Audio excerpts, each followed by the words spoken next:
jullit wuy si leen maa ngi woote ci diine ta moo di lislaam bi fi doon aw dundin jullit wuy si leen maa ngi woote ci diine ta moo di lislaam bi fi doon aw dundin.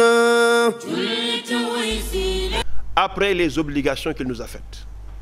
Après les obligations qu'il nous a faites, la shahada, les offices, les 5 offices de la journée, la zakat, le jeûne du mois de Ramadan, le pèlerinage à la Mecque, la lecture du Coran reste la meilleure forme d'adoration surérogatoire d'Allah subhanahu wa ta'ala.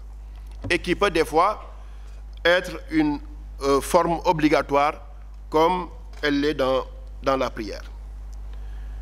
Et que je vous recommande, connaissant tout cela, de multiplier la lecture du Coran, de continuer vos efforts à apprendre le Coran, car vous n'êtes pas dans une activité meilleure que celle d'apprendre le Coran. Et c'est une grande chance qu'Allah subhanahu wa ta'ala ait accordé à ses serviteurs une longue vie, jusqu'à ce qu'ils puissent travailler, certains même partir à la retraite, et pouvoir revenir rattraper ce qu'ils n'ont pas pu faire dans leur jeunesse, à savoir bien lire le Coran et perpétuer sa lecture. C'est une chance.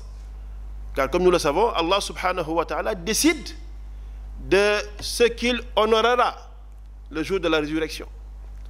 Et il fait partie des signes qui montrent qu'Allah subhanahu wa ta'ala avait décidé, depuis le Azal, depuis longtemps, de la réussite de ce dernier, de ce monsieur ou de cette dame, qu'Allah lui ait accordé une longue vie, qu'il puisse traverser les soubresauts de la vie et revenir repentant vers Allah subhanahu wa ta'ala, apprenant le Coran et maintenant sa lecture.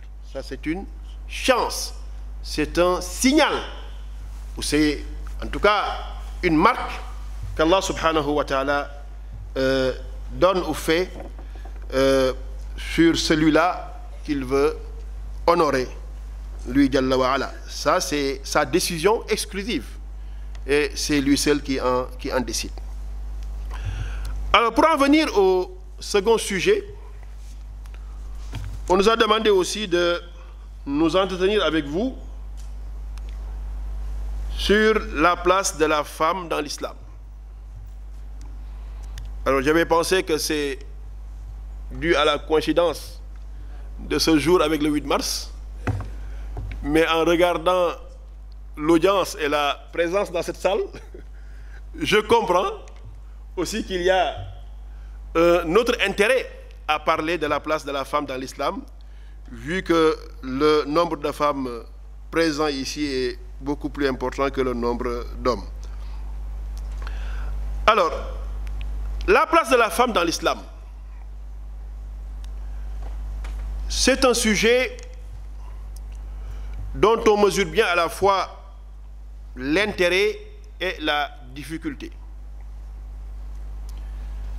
Il s'agit également d'un sujet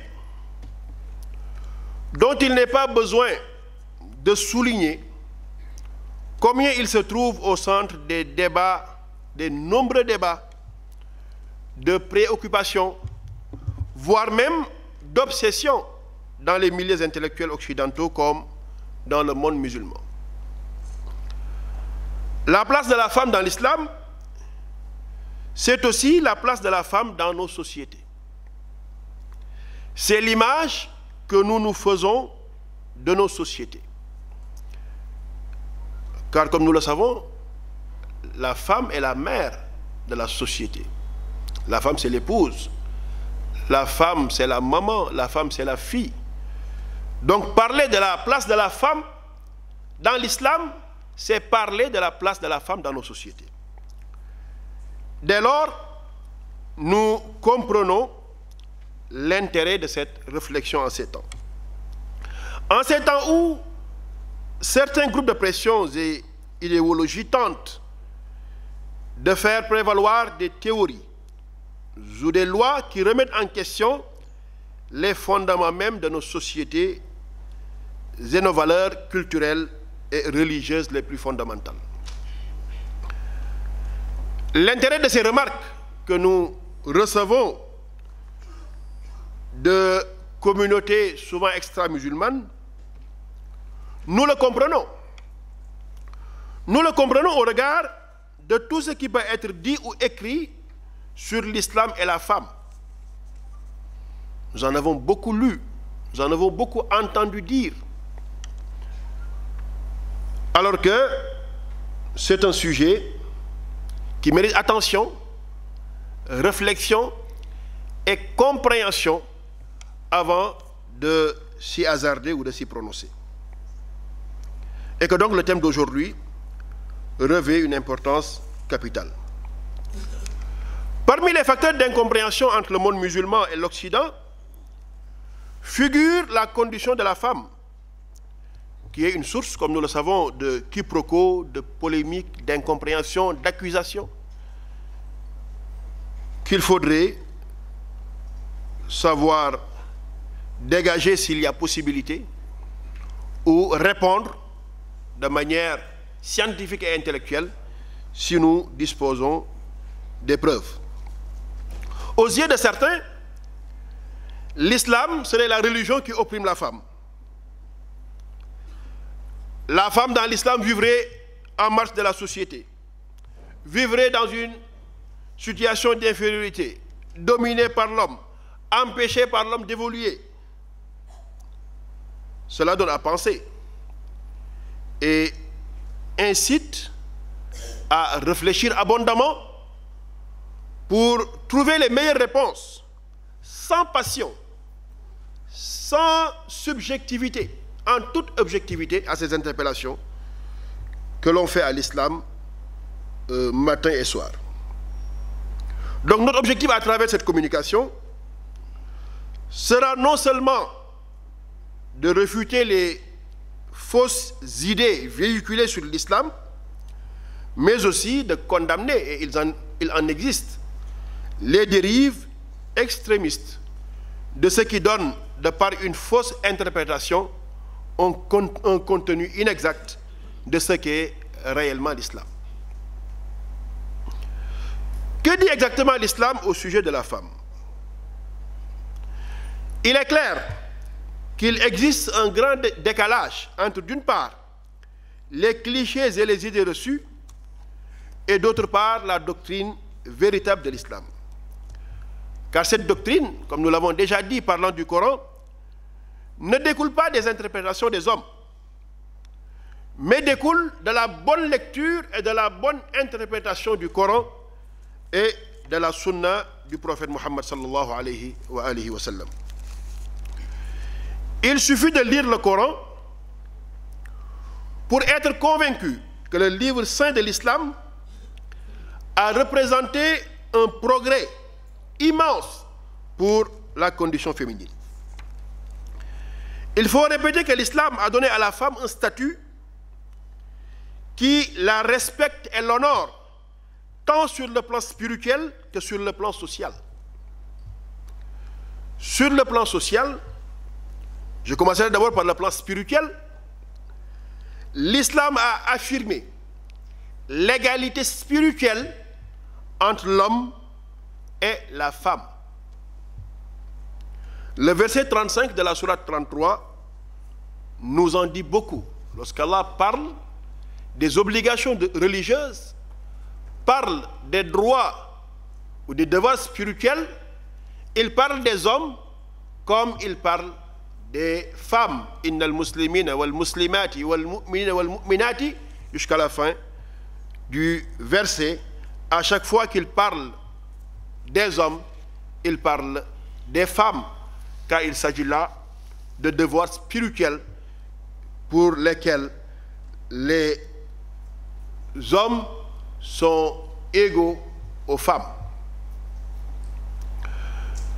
Sur le plan de la vie en communauté, l'islam a reconnu aux femmes des droits et une protection dûment codifiée, mettant fin à un état d'infériorité, jadis vécu dans nos sociétés. Il ne s'agit pas seulement de la société arabe, mais la plupart des sociétés étaient des sociétés patriarcales. C'est rare qu'on trouve, et on en a en Afrique, des sociétés matriarcales. Et l'islam donc a permis le passage de la famille totalement patriarcale, dans laquelle la femme n'avait aucun droit, à la famille conjugale, dans laquelle elle est une moitié du couple. An-nisa'u shaqa'iqur rijal. Le prophète dit, les femmes sont les sœurs germaines des hommes. Et que donc, ils partagent dans la société les responsabilités, ils partagent les avis, les choses doivent être discutées et des décisions prises à la suite de discussions. Bien entendu, une femme et un homme ne sont pas totalement semblables. Ça sont des différences physiologiques. Ce sont des différences biologiques. C'est Dieu qui a créé l'homme et la femme. خلق الذكر والأنثى وما خلق الذكر والأنثى إن سعيكم لشتى. Allah montre que c'est lui qui a créé l'homme et la femme et que leur parcours diffère dans la vie, dans leur rôle pour la vie. L'homme n'est pas la femme dans leur fonction biologique, dans leur création physiologique. Et que donc il y a des différences. Même si aujourd'hui nous nous rendons compte qu'il y a des efforts scientifiques, mais des efforts viciés dans le départ par les idéologies qui les portent, mais contre-productifs dans les résultats qu'ils donnent, ces efforts qui tendent à montrer qu'être femme ou homme n'est juste qu'un choix, qu'on peut choisir d'être un homme comme on peut choisir d'être une femme. C'est un concept galvaudé que certains cherchent à défendre, mais dans ses origines, qui nous pose en tout cas dans nos réflexions beaucoup de difficultés, et c'est le concept du genre. Certainement, on peut lui trouver des explications positives, mais l'étymologie du concept et son origine nous montre en tout cas qu'on voudrait nous faire croire que être homme, jouer le rôle d'homme dans une société ou le rôle de femme dans une société n'est qu'un choix. On peut choisir d'être un homme comme on peut choisir d'être une femme. Les gens même sont allés au-delà pour tenter de modifier la création divine. Nous avons vu aujourd'hui les tentatives de procréation artificielle où des hommes sont appelés à porter des enfants. Nous avons vu le clonage. Nous avons vu beaucoup de tentatives de changer la nature humaine. On montre à la femme qu'elle peut même enfanter sans avoir besoin d'un homme. On lui place tout de suite. Voilà. Et tout cela fait partie des transformations qu'on voudrait imposer à notre monde, et nous devons être conscients de ces défis que nous devons de relever par nos enseignements, et les plus fondamentaux de ces enseignements restent le Coran et la sunna du prophète sallallahu alayhi wa sallam. En tout cas, du point de vue évolution scientifique, certainement nous avons à apprendre des autres après qu'ils aient appris de nous, mais du point de vue des transformations sociales et sociétales, l'islam, je ne dirais pas le monde musulman, mais je dirais que l'islam n'a pas à apprendre des autres. Entre l'homme et la femme, le Coran pose la règle d'un partage dans la réciprocité, dans la complémentarité et dans la cohérence. Il ne s'agit donc pas d'une dichotomie, d'une séparation de genre, d'une antinomie, contradiction, d'une opposition, d'une animosité, non. Les rapports entre les hommes et les femmes dans l'islam sont du domaine de la fraternité. Car Allah dit « Innamal mu'minuna ikhwa », ça c'est les musulmans, les croyants en général, hommes comme femmes, Les femmes croyantes et les hommes croyants sont les alliés les uns les autres. Donc il n'y a pas d'esprit d'opposition, de concurrence, de contradiction, comme ce qu'on veut nous imposer à travers une certaine idéologie. Et que donc c'est dans le soutien mutuel que la relation entre hommes et femmes dans une société peut avoir une production féconde et positive. Maintenant, comme dans toute organisation, même entre hommes, même entre femmes, on organise le leadership. Entre groupes d'hommes, on organise le leadership. Entre groupes de femmes, on organise le leadership.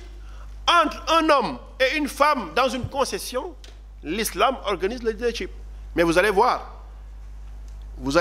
les précisions de l'islam dans l'organisation de ce leadership. Le leadership concessionnel en islam revient à l'homme.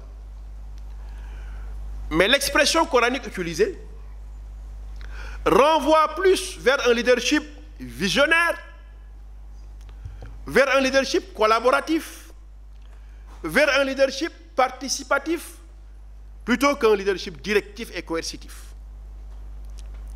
Parce que le Coran, en parlant de ce leadership consacré à l'homme devant la femme dans la concession, il parle de rijal et il parle de qawama. Allah dit ar-rijalu qawwamuna 'ala an-nisa bima faddala Allahu ba'dahum 'ala ba'd wa bima anfaqu min amwalihim. Allah dit les hommes. Quand le Coran utilise le mot rajul, il ne veut pas parler du genre masculin, mais il veut parler de cet homme responsable qui est caractérisé par la responsabilité, l'engagement. À chaque fois que le Coran utilise le mot rajul, le mot rajul n'est utilisé dans le Coran que pour parler de gens responsables, engagés dans leur mission et prêts à en relever les défis. Et il dit ces hommes s'occupent, prennent en charge, dirigent dans la concession les femmes. Mais pour deux raisons. La première raison, elle est divine. Ça appartient à Allah subhanahu wa ta'ala et c'est ainsi que lui, Allah, a organisé sa création. C'est pourquoi il dit bima faddala Allahu ba'dahum ala ba'd. C'est lui qui en a voulu ainsi, qui a donné à l'homme des prédispositions qui, s'il reste homme, lui permettent de diriger sa concession. A donné à la femme des prédispositions qui, si elle reste femme, lui permettent d'entretenir sa concession, d'élever ses enfants, de s'occuper de sa société, de savoir que sa mission est plus noble, parce que c'est une mission qui s'adresse à l'homme, le façonnement, la formation de l'homme. Quant à l'autre, sa mission est plus vers le matériel. Chercher à apporter du matériel à la concession et donner à la femme la responsabilité de formater, de former ce produit-là qui est l'homme qui doit demain utiliser le matériel. Et c'est cette complémentarité-là que l'islam cherche dans la concession en l'organisant de la sorte.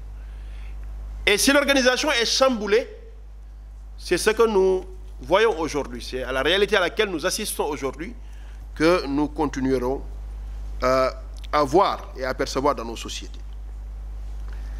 Et cela est réel même avec les compagnons du prophète alayhi salatu wassalam, que l'islam leur a montré dans cet environnement de la péninsule arabe, dans cette culture arabe ancienne, qui, comme plusieurs cultures, n'avait pas donné une grande importance à la femme. Si dans ce monde, la vie de la femme n'était pas demandée, ne comptait pas, dans d'autres contrées du monde, la femme était brûlée vive avec son mari lorsque ce dernier décède. Elles ne sont pas du monde arabe, c'est du monde indien. Et quand Omar disait ceci, avant la venue de l'islam, nous autres n'avions pas de considération pour les femmes. Puis lorsque vint l'islam et que Dieu le Tout-Puissant évoqua leurs droits, nous nous mîmes à comprendre qu'elles avaient des droits sur nous. Allah dit وَلَهُنَّ مِثْلُ الَّذِي عَلَيْهِنَّ بِالْمَعْرُوفِ.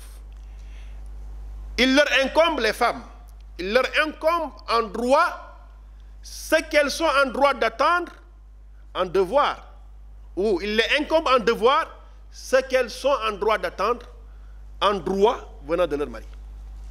وَلَهُنَّ مِثْلُ الَّذِي. Le Coran montre toujours l'équivalence, montre toujours l'équité et l'égalité dans le traitement. Et que donc, selon l'islam, l'homme et la femme sont égaux devant Allah subhanahu wa ta'ala. On ne peut pas dire que chaque homme pris est meilleur que chaque femme prise. Donc, la prééminence dans la gestion de la concession n'est pas réservée au genre. Si c'était le cas, l'islam aurait enseigné que chaque homme pris est meilleur que chaque femme prise. Mais des femmes évoquées dans le Coran sont meilleures que 1000 hommes, 3000 hommes pris ailleurs. Et qui n'ont pas les critères et caractères qu'avaient ces femmes. L'histoire de Marie a été rapportée à plusieurs reprises dans le Coran. Le prophète nous a parlé de son épouse Khadija et de son rôle dans l'islam. La femme qui a été la première à donner sa vie pour l'islam, comme nous avions une femme qui a été la première à donner ses biens pour l'islam. Alors tout cela montre que cette religion ne peut pas négliger le rôle de la femme, et s'il y a négligence, c'est certainement dû à des cultures. Et nous reviendrons sur cela. Et que donc la révélation, qui est l'enseignement d'Allah subhanahu wa ta'ala à travers le Coran et la Sunna, s'adresse à tous, sans aucune distinction de race, de sexe, de conditions sociales. L'islam est la religion d'équité par essence. Les hommes, les femmes sont égaux dans leur nature, dans leur création, dans le rôle qu'ils doivent jouer. Maintenant, la prééminence vient de par le rôle que d'aucuns joueront dans ce bas monde. Inna khalaqnakum min dhakarin wa unsa wa ja'alnakum shu'uban wa qaba'ila lita'arafu inna akramakum 'inda Allahi atqakum. Le meilleur d'entre vous est celui qui craint le plus Allah subhanahu wa ta'ala. Donc en matière religieuse, le Coran n'établit pas de supériorité absolue, sauf que la prééminence dans l'organisation sociale, comme nous l'avons dit, revient aux hommes. Et que le Coran nous montre même de manière égale cette complémentarité qui fait que aucun des deux composants de la société ne peut aller sans l'autre. Allah nous dit Hunna libasun lakum wa antum libasun lahunna. Vous constituez un vêtement pour elles, mais elles aussi constituent un vêtement pour vous. L'homme ne peut aller sans la femme, mais la femme aussi ne peut aller sans l'homme. Le modèle sociétal qu'on cherche à nous proposer est un modèle qui a produit de l'échec partout à travers le monde. Malheureusement pour nous, on cherche à nous forcer cet échec-là à travers des organisations qui portent des combats qui sont sans avenir pour nos sociétés. Le prophète alayhi salatu wassalam, dans sa sunna, nous recommande la bonté envers la femme. Istawsu bin nisa'i khayra. Je vous recommande la bonté envers la femme. Et que donc c'est une recommandation que le prophète fait à tous les hommes. C'est donc à ces sources fondamentales qu'il importe de remonter. Les traitements parfois inacceptables réservés aux femmes dans quelques pays, souvent on dit musulmans, c'est aimé dans quelques pays du monde, dans quelques contrées dans ce monde, pas seulement réservé aux bonnes musulmans. J'ai suivi la dernière fois un documentaire sur un pays, je me rappelle, c'est la Zambie peut-être, où dans certaines tribus, les gens ont la culture, malheureusement c'est des femmes qui le font, ont la culture de recruter ce qu'on appelle des loups pour d'autres jeunes filles. Et c'est leur culture, ils disent, c'est leur culture, c'est ce que nous avons. Je ne veux pas aller au fond de l'idée, mais ça a été très bizarre pour moi de voir cela. Et ils disent, c'est leur culture. Des femmes défendent la culture pour dire, c'est ça.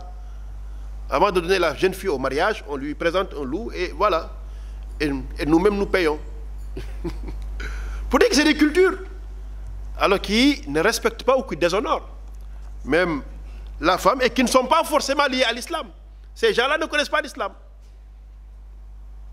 Souvent, nous aimons faire la promotion de nos cultures ancestrales. Souvent même, certains n'hésitent pas à utiliser le mot animiste. L'animisme africain est pour le proposer comme une alternative. Mais à y voir de près, on voit quand même que l'islam nous a beaucoup civilisés. Et que donc il faut faire la distinction qui s'impose entre l'islam en tant que religion et les coutumes et pratiques ou habitudes qui peuvent avoir lieu quelque part dans le monde. Il est reconnu que dans certains pays, les femmes ont des conditions de vie déplorables. Est-ce dû à une religion? Non, c'est dû à une culture. Et qu'il y a même souvent des soubassements sociaux forts, qu'il serait dangereux même des fois de déstabiliser. J'ai donné l'exemple un jour à des gens leur disant, vous voyez les femmes qui font des kilomètres pour aller s'abreuver en eau. Tout le monde sait qu'il est plus facile pour un homme de prendre son âne et d'aller puiser de l'eau. Mais est-ce que c'est une réalité qu'il faut venir bouleverser, sachant que c'est le seul moment d'intimité entre femmes qui existait dans nos sociétés, où les femmes qui s'occupaient de travaux ménagers toute la journée pouvaient se permettre le matin de sortir ensemble, de pouvoir pendant 1 heure, 2 heures discuter, échanger, même si ça leur fait 6 kilomètres, d'aller et de retourner, chacune dans sa concession, est-ce que bouleverser cette habitude sociale-là ne serait pas sans conséquence? Il faudra voir les soubassements sociaux de certaines pratiques. J'ai juste donné l'exemple, ça va être terre à terre, mais nous en avons encore beaucoup d'autres qui, de par un soubassement social, restent encore un vécu de plusieurs femmes. Si nous cherchons à les transformer, nous devons les transformer par une approche purement sociale. Souvent, c'est des injonctions qui nous viennent d'ailleurs et accompagnées de quelques moyens, les gens peuvent imposer un débat qui n'est pas réellement notre débat. Maintenant, il faut le reconnaître, il existe des sujets sur lesquels les musulmans devraient montrer leur maturité intellectuelle, la maîtrise des textes fondateurs de l'islam et de sa pensée. Car l'islam et sa pensée ont un seul objectif: recommander le bien et interdire le blâmable.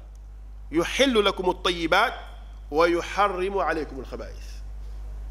C'est ça l'objectif de l'envoi du prophète Muhammad sallallahu alayhi wa sallam. Et que donc tout ce qui est tayyib, tout ce qui est bien, est encouragé et recommandé par l'islam. Tout ce qui est khabith, tout ce qui est mauvais, soit en pratique ou en comportement, est prohibé, interdit par l'islam. Même si on n'en connaît pas le fondement d'interdiction, le fondement de recommandation, mais cette règle-là est une règle générale. يُحِلُّ لَكُمُ الطَّيِّبَاتِ وَيُحَرِّمُ عَلَيْكُمُ الْخَبَائِثِ. Et parmi ces sujets qui méritent une réflexion, aujourd'hui, je sais que j'ai devant moi des cadres chevronnés, j'ai devant moi des gens qui ont en tout cas une grande expérience dans l'administration et dans le milieu scientifique, pour en tout cas une grande majorité. Alors, voilà des thèmes de réflexion qui doivent nous intéresser tous en tant que musulmans, mais ceux qui ont encore plus de disponibilité doivent encore leur consacrer du temps pour en faire une production intellectuelle qui peut servir le monde scientifique. Parmi ces sujets, la condition des femmes dans le monde musulman, on peut en parler. Comparé bien sûr à d'autres femmes dans d'autres mondes. Parce qu'il ne faudrait pas seulement stigmatiser comme si c'est l'islam qui était le facteur de ce semblant, je le mettrai entre guillemets, de mal-vivre de certaines femmes dans certains pays. Il faudrait que ça soit une approche holistique, globale, qui permet de comparer partout qu'est-ce que ces conditions donnent en termes de vie de ces femmes. C'est un sujet qui mérite réflexion. On peut y réfléchir, lui donner un contenu et faire de la production. La question du voile, aujourd'hui on en parle beaucoup. Le voile de la femme musulmane, obligation, non-obligation, contrainte, sous-homme, etc. Alors, c'est des gens qui parlent leur prisme déformant. À travers un prisme déformant, l'Occident regarde l'islam. Comme si ces pratiques ne concernaient que l'islam. Aujourd'hui, dans le judaïsme, comment on les appelle, les religieux juifs obligent, ce n'est pas le cas de l'islam, parce que l'islam enjoint à la femme comme à l'homme de pratiquer la religion, donc c'est une obligation d'Allah subhanahu wa ta'ala. Mais là-bas, les religieux obligent leur conjointe à se couvrir. Il faut aller voir la vie de certains religieux juifs. La pratique du voile est une pratique religieuse chez eux. Mais l'islam l'a amené d'une sorte à préserver cet être qu'Allah subhanahu wa ta'ala a créé, d'une sorte à agréger les regards. Ce n'est pas seulement du point de vue passionnel, mais même du point de vue de l'impact de ce regard. Car le regard, je ne sais pas si les scientifiques sont arrivés à déceler les signaux envoyés par le regard, peut avoir des impacts négatifs sur la personne. Le prophète alayhi salatu wassalam avait été exposé à des regards. Il voulait être percé par le regard, parce que le regard a une force. Et que Dieu cherche à protéger la femme de ce danger. Il lui recommande de se couvrir. Ce n'est pas une culture arabe. Ce n'est pas une culture arabe. C'est une culture islamique qui a été bien tropicalisée chez nous. Ce n'est pas vers les années 80 que le voile musulman est apparu. Non. Mame Diarra Bousso, rahimahullah wa radiya anha. Personne ne peut imaginer ici qu'elle était une femme découverte. Non. Les photos que nous avons d'elle montrent une femme couverte. Les autres femmes, les autres femmes que nous avons connues dans notre pays, qui nous ont donné une progéniture prestigieuse, ces femmes sont toutes connues comme des femmes couvertes, qui n'étaient pas découvertes. Donc on ne doit pas nous imposer un débat pour dire que c'est une culture arabe comme ça. Non. Maintenant, l'origine de l'accoutrement, comment on appelle ça, le type d'accoutrement, que ce soit d'origine indienne, sahari ou... Non, ça c'est un choix individuel. Chacun peut choisir. Mais le moussour, avec le col, qui couvre la tête et couvre le cou, était connu de chez nous. Et c'était même d'antan en rabal. C'était en rabal. C'était pas seulement pour dire que c'est une culture bien africaine. L'islam est entré dans cette partie de l'Afrique depuis le 9e siècle. Certains même disent le 8e siècle. Car le premier empire, l'empire des Fouta Toro, c'était en 1041. Pour dire que donc l'islam a duré dans cette contrée. On a une culture profondément islamique. La question des pratiques culturelles, comme l'excision, le mariage dit précoce, doivent être l'objet de débat, doivent faire l'objet de débat, d'une discussion. Car aujourd'hui, c'est vrai, les organisations peuvent se battre pour faire adopter des lois, mais dans la pratique, il y a toujours des résistances, parce qu'il y a un aspect culturel que nous n'avons pas pris en charge dans le règlement du problème. Il faut en discuter. Pourquoi ne pas encadrer la pratique comme la circoncision faite aux hommes et encadrée? Pourquoi pas? C'est un débat. Pourquoi au moment où on nous encourage, nous, à interdire cette pratique, là-bas à l'Occident, alors, il y a des pratiques, disons, de lifting, excusez-moi du terme, vous allez comprendre, hein, où des femmes peuvent demander à des chirurgiens, payant $4 000, $5 000, de les transformer en interne. Et c'est autorisé, c'est permis. Ça crée même beaucoup de sous, beaucoup d'argent. Alors, posons-nous la question. Le mariage précoce, c'est un débat. Là où la majorité sexuelle, dans certains pays, en France, il y a la loi Chiapa, je pense, qui a beaucoup discuté de la majorité. Est-ce que c'est 11 ans, 14 ans, 15 ans? Alors, eux, ils débattent de ça et ils nous disent ici, bon, non, il ne faut pas, il faut arrêter, il faut jusqu'à... Quelles sont les conséquences de cela sur notre société? Est-ce que nous avons les mêmes cultures où la majorité sexuelle à 14 ans dans certains pays peut permettre à des garçons d'être avec des filles? Nous n'avons pas les mêmes cultures, nous n'avons pas les mêmes contraintes. Donc il faudrait que ces problèmes soient analysés sous notre propre prisme religieux, musulman, islamique. Je termine avec deux autres questions qui peuvent aussi susciter le grand débat. La question de la polygamie, entre licéité, pratiques sociétales, interdits, recommandés, les limites, les contraintes, etc., doit faire l'objet d'un débat intellectuel. Ça ne doit pas seulement se référer à de la passion, parce que je veux, je peux, non. Parce que je ne veux pas, il n'y aura pas, non. C'est un débat. Quels sont les impacts sociétaux d'une pratique, qu'elle soit faite ou délaissée? Ça, c'est un débat profond qu'il faut mener. L'héritage de la femme, on en parle beaucoup. Que la femme hérite de la moitié de l'homme, donc c'est une considération inférieure. J'ai devant moi, et je vais certainement laisser ça au formateur, 30 cas d'héritage dans l'islam. 30 cas d'héritage, maître. Où la femme reçoit plus que l'homme, ou de part égale à l'homme. J'ai devant moi 30 cas d'héritage dans l'islam, où la femme hérite plus que l'homme, ou hérite une part égale à celle de l'homme. Pourquoi prendre un cas, deux cas, trois cas pour en faire un jugement sur l'islam?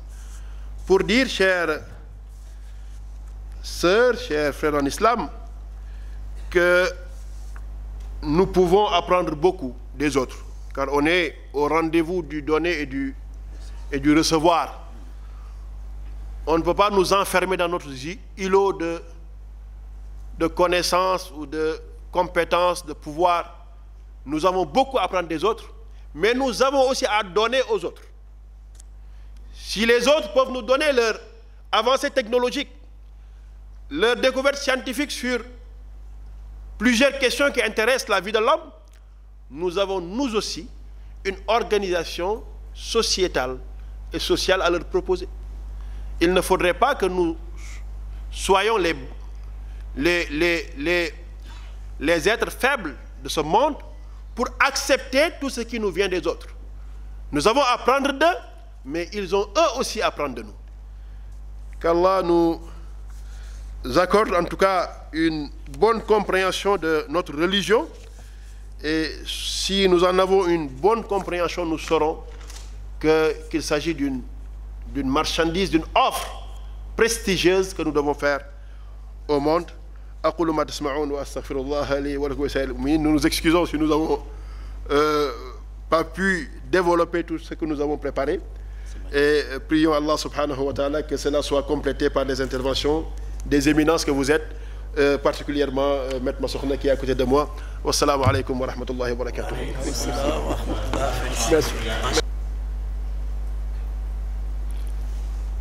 Assalamu alaikum wa rahmatullahi wa barakatuh.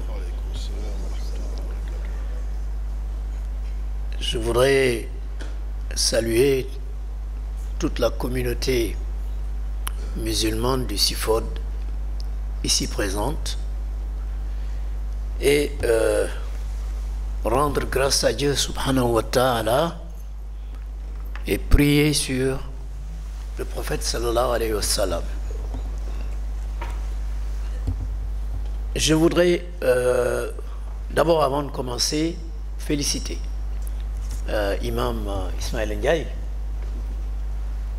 que je découvre davantage chaque fois que je l'écoute, que ce soit à travers le net, les prêches qu'il y a dans le net, c'est vraiment extraordinaire. Il aborde des sujets d'actualité et des sujets extrêmement utiles, et à travers sa conférence d'aujourd'hui, il a abordé des sujets extrêmement importants, dont celui qui m'a le plus marqué aujourd'hui, ce sont les bienfaits, les mérites de la lecture du Coran pour les musulmans. Puisque aussi fort de notre préoccupation, c'est la lecture du Coran et sa mémorisation. Ce que vous avez dit, Imam, est extrêmement important. Moi, on apprend tous les jours. Mais l'intercession du Coran pour le musulman le jour de la résurrection, le fait d'être les vrais amis d'Allah également pour les lecteurs de Coran, et le fait pour ceux qui mémorisent le Coran d'avoir un rang plus élevé encore au paradis, ainsi que les bienfaits à chaque signe prononcé, et également la double récompense pour celui qui lit avec difficulté. C'est ce qui nous arrive à tous, parce que nous apprenons, et en apprenant, c'est pas facile, malgré la méthode extraordinaire du Sifod. On a, chaque fois qu'on lit, on se rend compte qu'il y a des difficultés. Mais si on a des hasanats pour ces difficultés, vraiment c'est extraordinaire. Donc, Imam, je voudrais vous féliciter pour nous avoir éclairé aussi utilement sur la lecture du Coran qui nous réunit et qui nous préoccupe tous. Les autres sujets, comme vous l'avez dit, c'est des sujets de débat extrêmement importants, également sur lesquels les musulmans doivent se pencher davantage. Je voudrais féliciter M. Traoré de nous avoir apporté cette bénédiction qui est la méthode de lecture du Sifod, le remercier, prier pour lui, ainsi que l'encadrement et tous les enseignants du Sifod.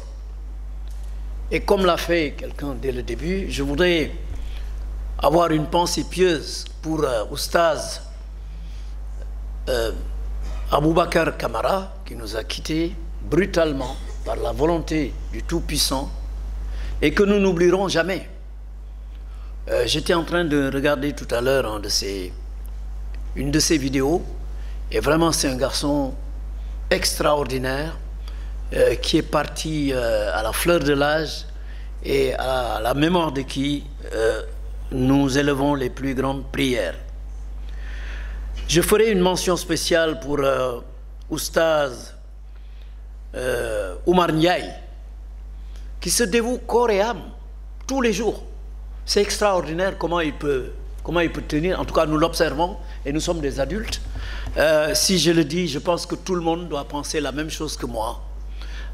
Il est totalement dévoué corps et âme à son travail au niveau du SIFOD. Nous prions Allah subhanahu wa ta'ala de lui donner la force et de le rétribuer de la juste récompense. Je voudrais également remercier les autorités. Et quand je dis les autorités, c'est l'État, c'est les proviseurs des lycées et des centres qui accueillent le SIFOD, qui nous facilitent le travail, parce que sans cela, ça aurait été encore beaucoup plus difficile. Donc il faut remercier les autorités pour ça et les encourager à faire davantage pour la communauté musulmane que nous sommes. Je voudrais faire une mention spéciale, vous me le permettrez, pour Monsieur Guirassi, Moustapha Guirassi de IAM, qui a bien voulu mettre à la disposition de SIFOD son centre. Vraiment, j'ai été très impressionné par cet acte-là. Et je prie Allah subhanahu wa ta'ala de lui donner toutes les bénédictions et toute sa grâce pour cet apport important qu'il nous fait. Je voudrais également féliciter et encourager les élèves du SIFOD, particulièrement les femmes et les enfants. Les femmes, aussi à l'occasion du 8 mars, la fête des femmes, moi je dis à mon épouse que la fête des femmes c'est tous les jours. C'est pas un jour, c'est toute l'année. Parce que la femme c'est le centre de la vie dans le monde. J'étais en train de regarder tout à l'heure des envois qu'on nous fait sur la femme. Mais la femme elle est tout pour nous. Elle est tout pour la société. Pour les enfants, pour les hommes. Sans les femmes, qu'est-ce que les hommes seraient? Rien du tout. Donc vraiment, nous vous rendons grâce, nous vous félicitons, nous vous encourageons. Et votre mobilisation à travers l'enseignement dans le SIFOD le montre. Vous êtes de loin les plus nombreuses et les plus engagées par la grâce de Dieu. Dans nos classes, dans toutes nos classes. Lorsque les hommes sont un quart, les femmes c'est les trois quarts. Ça, c'est révélateur de la nature d'une société. C'est révélateur de la qualité d'une société.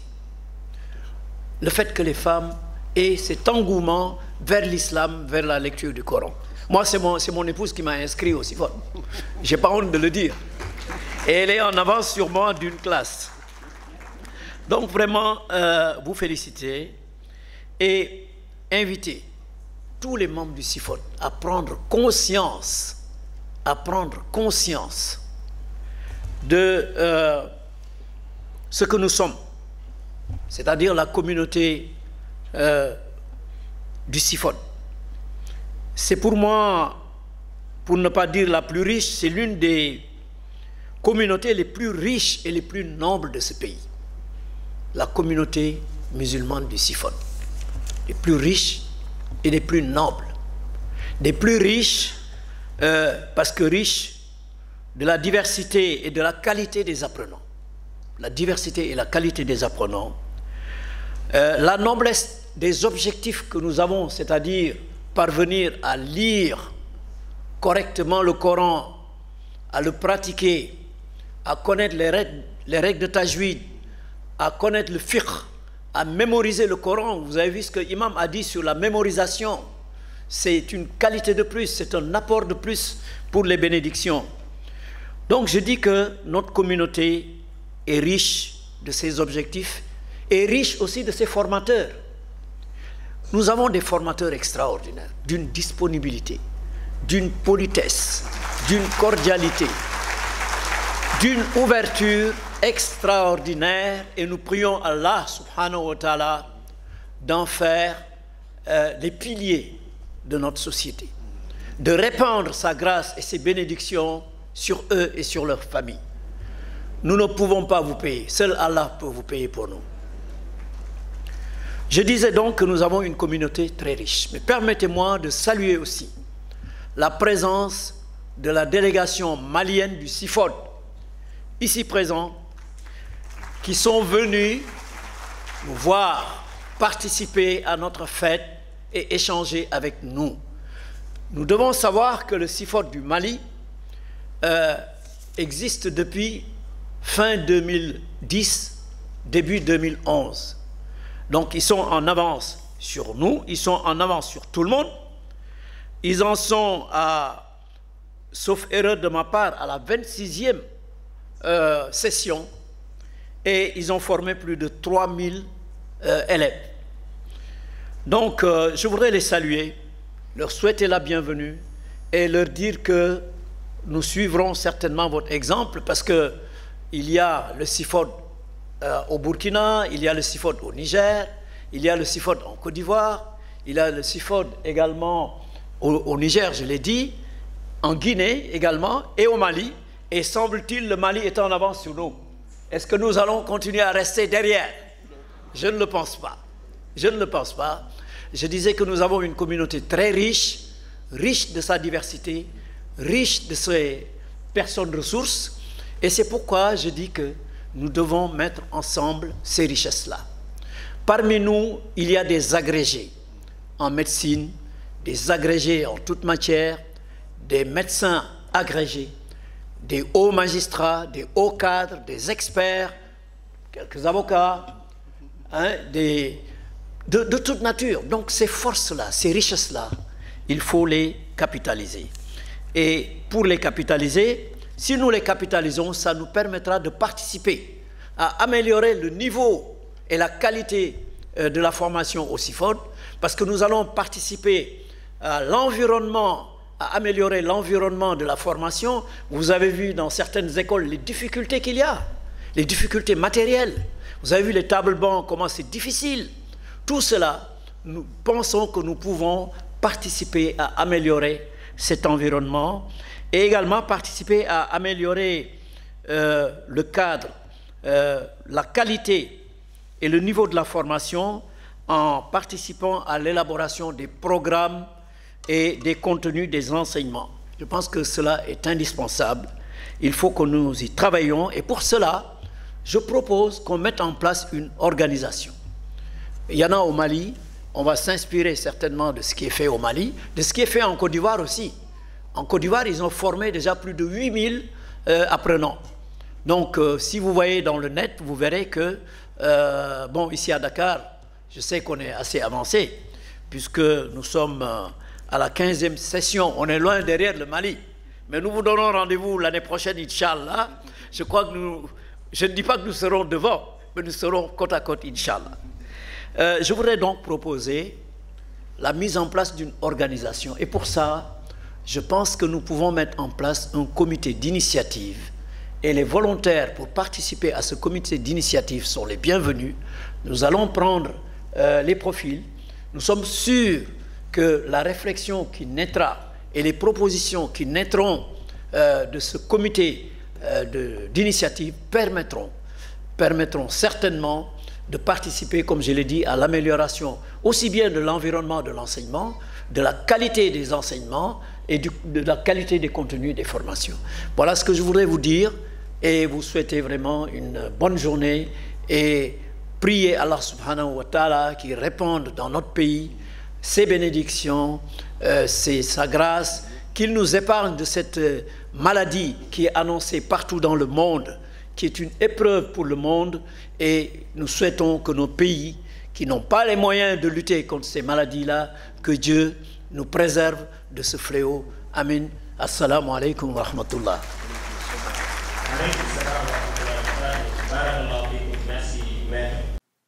Jullitu isilen mangi wote chidine tamadi l'Islam bi fi don awdundin.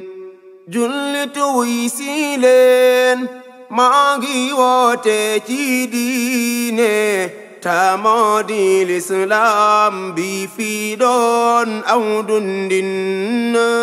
Jullitu isilen